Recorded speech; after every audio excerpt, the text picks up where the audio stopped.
Kalau pendangkalan sungai biasanya itu ketika di hulu terjadi air besar itu membawa lumpur-lumpur.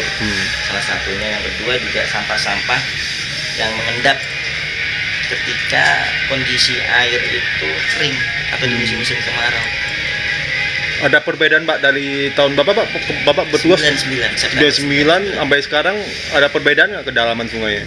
Kalau kedalaman sungai pasti istilahnya setiap habis banjir itu kan dia nanti mengalami pendangkalan gitu kan. Nah, untuk sampah juga setiap tahunnya itu kayaknya semakin meningkat, Pak. Udah pendangkalan berapa meter Pak yang berkurang daya tampungnya kalau di sini aja di Manggarai baru 1 meter, nih di pinggiran di atas pel itu ada 1 meter. Penambahan sedimennya 1 meter. Ya, 1 meter. Itu kemarin itu terakhir waktu pas Idul Fitri tanggal 8 September ya. Itu lumayan langsung tutup gitu pel kita yang di seberang, pel air. Tutup ya? Iya. Kalau suka duka sendiri Pak sebagai pintu air Manggarai gimana Pak? Suka dukanya ya, kayaknya banyakkan sukanya ya Mas ya.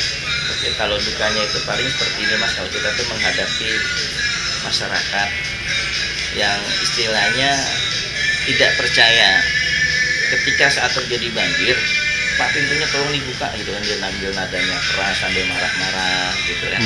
Itu terjadi dari tahun ke tahun. Oh berarti ngancam juga biar supaya dibuka biar cepet airnya turun ke banjir kanal barat. Ya pada dasarnya memang istilahnya kalau untuk banjir kanal barat itu kan dibangun memang untuk meneruskan kumpulan air di atas normal dari hulu menuju hilir. Nah jadi apabila kita ada indikator akan terjadi banjir, misalnya di Katulampa sekian itu pintu sudah kita buka. Udah standby ya? Udah standby, jadi air yang ada ini minimal itu berkurang sebelum air yang kalau dari Katulampa 10 jam itu tiba. Nah, jadi efeknya itu enggak ini, tapi kan kadang-kadang memang ya itu dia karena banyaknya bangunan-bangunan itu juga gitu terjadi banjir juga. Dia penyempitan sungai juga kan. Iya, luar biasa kalau kita lihat di situ tuh makin maju rumahnya. Jadi pada dasarnya bukan saat kita terjadi banjir baru kita buka, nggak seperti itu gitu. Memang udah ada proseduralnya, SOP-nya itu kita sudah ada gitu. Nah kan kalau dari Depok dari Katulampa ke Manggarai itu kan 10 jam Mas. Terus kalau dari Depok ke Manggarai kurang lebih 6 jam. Depok ke Manggarai itu jaraknya kira-kira 36,5 km sampai ke Manggarai. Jadi masyarakat yang suruh buka itu jadi gimana membeli penjelasannya Pak? Saya menjelaskan pintu sudah kita buka karena itu memang kita sudah tanggung jawab kita. Gitu. Jadi kalau memang Ibu meragukan kami silakan datang kemari sambil berkenalan dengan kami, ya anggap aja silaturahmi seperti itu. Kalau pintu air Manggarai sendiri berhubungan nggak Pak dengan pasang air laut yang rob itu? Maksudnya kalau kadang kan di muara itu kadang susah dibuang juga kalau lagi air pasang. Iya di hilir ya otomatis. Kita kan nanti bermuaranya kan di laut. Ketika laut tinggi misalnya kan, rob gitu kan, otomatis air kita ketahan kan yang mau masuk ke sungai, yang mau bermuara ke sungai agak ketahan. Nah itu sangat pengaruh juga. Tapi kalau ketika laut itu tidak rob, ya kan di sini air besar otomatis dia akan cepat surut, berangsur. Tapi ketika laut itu rob, otomatis agak lama karena tertahan tadi. Jadi Pak yang tadi cerita suka duka, sukanya apa Pak? Sukanya apa Mas ya? Sukanya pertama gini Mas. Yang satu mungkin kami juga bisa mengabdi sama pemerintah. Yang kedua kami bisa melayani masyarakat. Kami sangat terima kasih Pak. Sebagai masyarakat yang memang kita di pinggir sungai juga.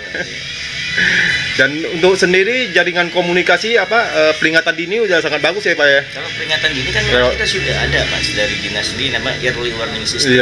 Nah itu kita punya jaringan RIK ya Mas, yang dari istilahnya dari dinas. Itu dinas kita itu dimonitor satu wali kota, balai kota, wali kota, kecamatan, kelurahan. Itu ya sebenarnya itu sudah menjadi early warning system. Nah tinggal nanti dari kelurahan itu ke berarti sistemnya udah oke Pak ya? Sebenarnya sistemnya sudah oke. Kayak sekarang Mas, contohnya kayak model orang Kebon Baru atau Kampung Pulo. Misalnya Depok ini baru laporan sekian gitu kan, misalnya 200 atau 250. 10 menit kemudian mereka udah saya telepon kemarin, tanya bener nggak Pak sekian gitu loh. Berarti kan cepet kan? Kalau dalam waktu cuma 10 menit gitu kan. Tapi kadang juga ada orang yang nggak tahu gitu Mas. Artinya orang nggak tahu itu mungkin pada saat kabar tentang adanya indikator akan terjadi banjir, mungkin dia sedang tidak di rumah, sedang pergi atau gimana gitu. Kalau buat masyarakat yang ingin tahu apa ketinggian pintu air gitu, bisa menghubungin di mana Pak? Bisa diakses gitu informasinya?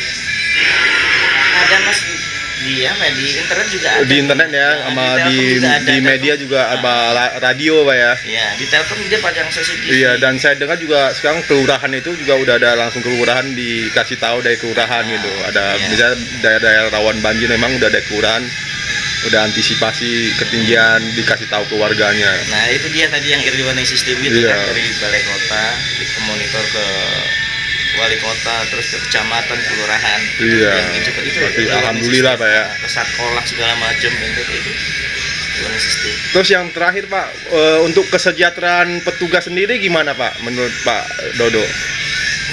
Kesejahteraan petugas ya alhamdulillah Mas, pemerintah sangat perhatian sama kita gitu. Artinya memang sesuatu yang menjadi hak kita itu nggak pernah lambat, nggak pernah telat gitu, kita terima. Ya alhamdulillah cukup. Yang terakhir pesan buat pemerintah atau masyarakatnya sendiri Pak?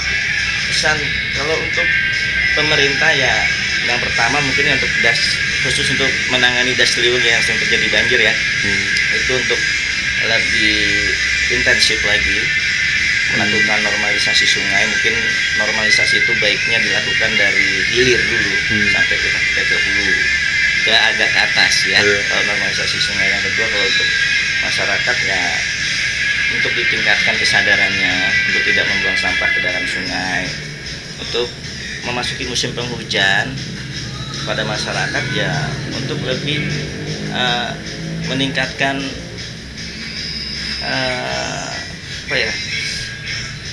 kewaspadaan, untuk meningkatkan kewaspadaan sehingga apabila terjadi hujan itu tidak menimbulkan kerugian-kerugian yang sangat besar. Terima kasih Pak Dodo.